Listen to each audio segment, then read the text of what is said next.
أحمد كان يتمنى يتزوج بنت جيرانهم، بنية حلوة طيبة وقنوعة وحتى كانت شاطرة بالدراسة.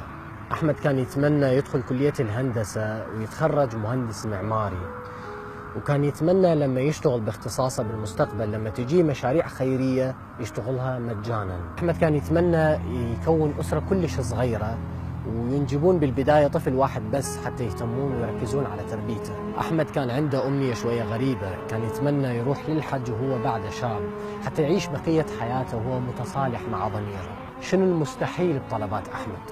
كل شيء زين صح؟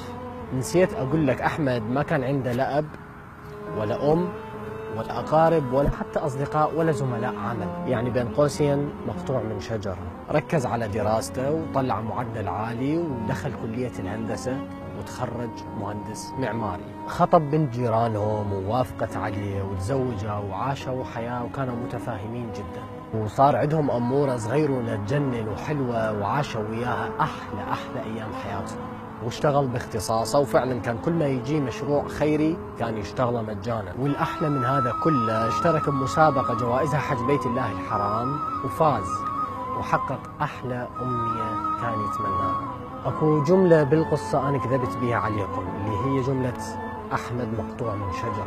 الحقيقة أحمد كان عنده أب وعنده أم وعنده أقارب وعنده أصدقاء وعنده زملاء عمل. هاي الكذبة استدعت بعض التعديلات على القصة. أحمد لما بذل جهده حتى يطلع معدل عالي ويروح هندسة طلع معدل 98.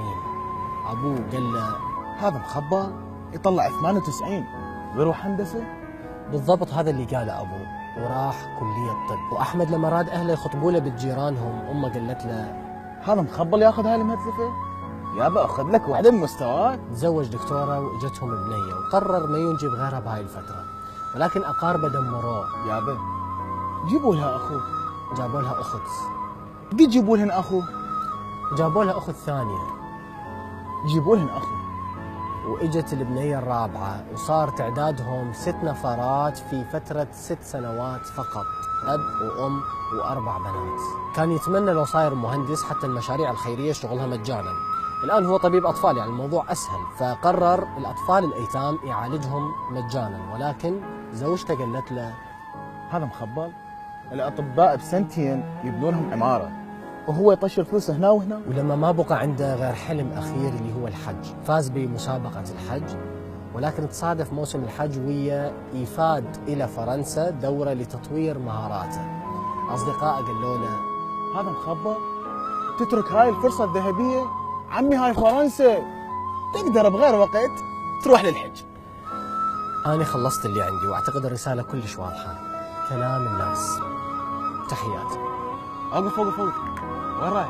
للبيت بعد خلصنا. كم خبال؟ وين راح تحصل سيارة بهالوقت؟ على الأقل أحاول. تحس كلام الناس اليوم معرقل أحلام هواي شباب؟ انشر القصة، وإذا عندك شخص عزيز قدم له العمل كهدية وسوي له منه.